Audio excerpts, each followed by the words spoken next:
नमस्कार दोस्तों, मेरा नाम है आलोक त्रिपाठी और अपने YouTube मंच पे आपका बहुत बहुत स्वागत करता हूं। दोस्तों, इस समय भारत में G20 समिट चल रही है। नई दिल्ली के प्रगति मैदान पर G20 समिट का आयोजन हुआ है और पूरे भारत में इस बात की चर्चा है।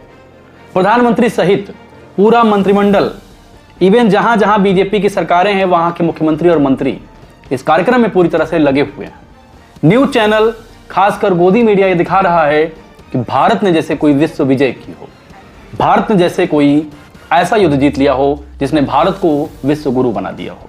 अच्छी बात है कि भारत G20 का आयोजन कर रहा है, यह खुशी की बात है।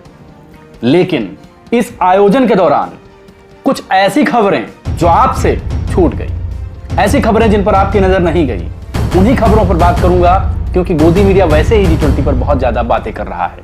आइए शुरू करते हैं। दोस्तों, G20 के शोर के बीच बहुत सारी खबरें आप तक नहीं पहुंची। इन खबरों में कुछ उपचुनाव थे जहां बीजेपी को करारी हार का सामना करना पड़ा। इन्हीं उपचुनावों में से एक बहुत चर्चित उपचुनाव है उत्तर प्रदेश के घोसी विधानसभा का उपचुनाव, जिस उपचुनाव में बीजेपी का शीर्ष नेतृत्व योगी और अमित शाह तक ने अपनी पूरी ताकत झोंक दी। इसके बावजूद भी इंडिया गठबंधन ने बुरी तरह से बीजेपी कैंडिडेट को हरा दिया।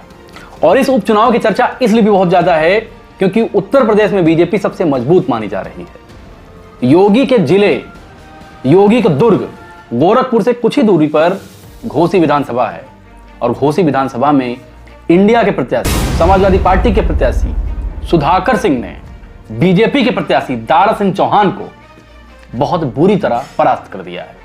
वोटों का अंतर इतना है कि 42,759 वोटों से सुधाकर सिंह ने दारा सिंह को परास्त कर दिया है।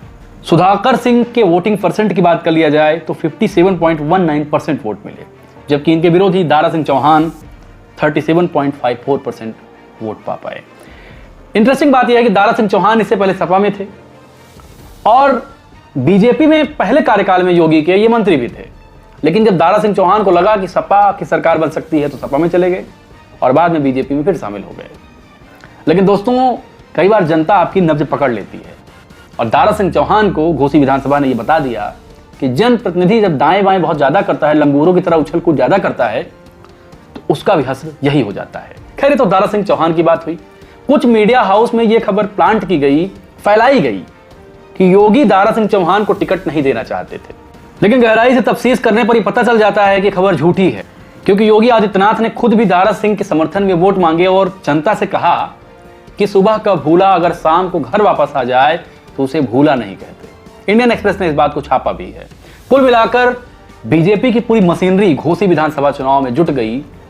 और एक इंपॉर्टेंट बात, ओम प्रकाश राजभर, सुहेल देव पार्टी के संस्थापक सदस्य, इन्होंने बहुत जोर लगाया। इवन उन्होंने अखिलेश यादव के लिए यहां तक कह दिया था कि अखिलेश यादव को अगर सैफई न भेज दिया तो अपने बाप की औलाद नहीं। इसके बावजूद भी बुरी तरह से बीजेपी कैंडिडेट वहां हारता है और ओम प्रकाश राजभर के कितना भी जोर लगाने के बावजूद हारता है। यह बहुत इंटरेस्टिंग बात है। खैर, ये तो उत्तर प्रदेश विधानसभा की बात हुई।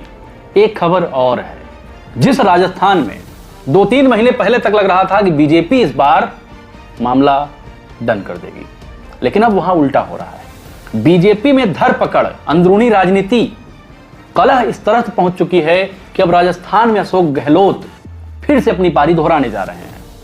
नया विश्लेषण यह है कि अशोक गहलोत फिर से बहुमत की सरकार बनाने जा रहे हैं और राजस्थान में यदि ऐसा हुआ, एमपी में भी स्थिति ऐसी ही है। शिवराज सिंह चौहान के खिलाफ बीजेपी के अपने कार्यकर्ता हैं। यही सेम हाल दारा सिंह चौहान का भी हुआ था, जब दारा सिंह चौहान ने बीजेपी के शीर्ष नेतृत्व से शिकायत की थी कि बीजेपी का स्थानीय नेतृत्व उनका साथ नहीं दे रहा है। यही कंडीशन एमपी में बन रही है, यानी मामा की कुर्सी निश्चित रूप से खतरे में है। राजस्थान, एमपी, छत्तीसगढ़ की तो बात ही मत करिए। छत्तीसगढ़ में बीजेपी लापता हो जाएगी, इस बात में किसी को शक नहीं होना चाहिए, कहना चाहिए। उधर राजा विदेशी मेहमानों के स्वागत की तैयारी कर रहा था, इधर उसके दुर्ग ढह रहे थे। इधर राजा बैंड बाजा बजा रहा था, उधर उसके दुर्ग ढह रहे थे।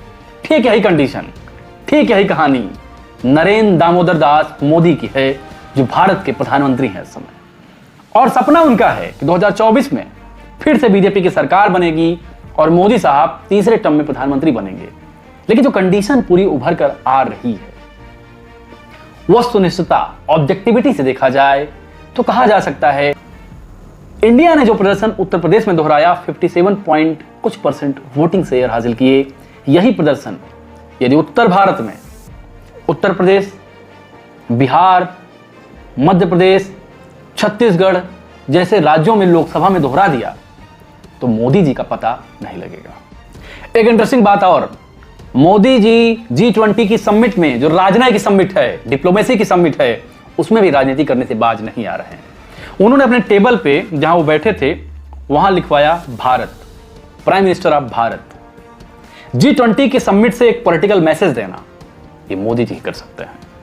यानी जब आप डिप्लोमेसी या राजनयिक का खेल खेल रहे थे तब भी आपके दिमाग में लोकसभा चुनाव 2024 का खेला था, लेकिन खेला इधर पलट रहा है।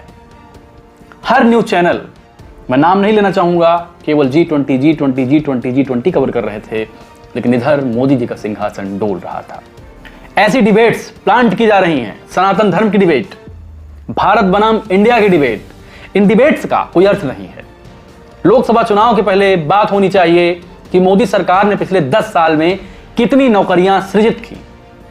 लोकसभा में खुद सरकार ने बताया कि तकरीबन 9.5 लाख से ज्यादा पद, सरकारी पद खाली है और लोग प्रदर्शन कर रहे हैं कि उनको नौकरियां नहीं मिल रही हैं। सरकार सनातन धर्म की बात करती है, सरकार इंडिया बनाम भारत की बात करती है, लेकिन सरकार यह नहीं बताती है कि उसके यहां 9.5 लाख से ज्यादा पद वैकेंट हैं, खाली है। ये 9.5 लाख पद किसके हैं? ये 9.5 लाख पद भारत के लोअर मिडिल क्लास और मिडिल क्लास के युवाओं के पद हैं। आपकी आंखों में धूल झोंकने का काम मोदी सरकार कर रही है। यदि सरकार आपके लिए गंभीर होती, शायद इन वैकेंट पदों को भरती, आपकी मेहनत की तवज्जो करती और आपको रोजगार प्रदान करती। लेकिन मुद्दे अलग हैं, मुद्दे होने चाहिए वो नहीं है, जो नहीं होने चाहिए वही हैं। धर्म जाति की नफरत की सियासत फिर से जारी है। लोकसभा चुनाव में आप किसके साथ हैं ये आपको तय करना है। चैनल पर नए हो तो चैनल को सब्सक्राइब कर सकते हैं, बेल आइकन भी दबा सकते हैं ताकि आने वाले वीडियोज के नोटिफिकेशन आपको इजीली मिल सके। नमस्कार।